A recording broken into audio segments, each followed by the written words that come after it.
حضرت ابو موسیٰ اشعری رضی اللہ تعالیٰ عنہ سے مروی ہے کہ رسول اللہ صلی اللہ علیہ وسلم نے فرمایا، بے شک اللہ نے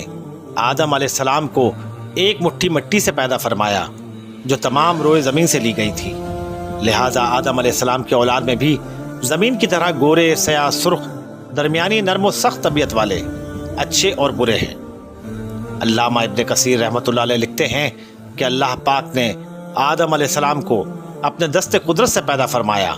اور یہ بغیر روح کے 40 سال تک اسی طرح رہا۔ فرشتے جب اس کے پاس سے گزرتے تو اسے دیکھ کر گھبرا جاتے تھے، اور سب سے زیادہ گھبرانے والا عزازیل یعنی ابلیس تھا۔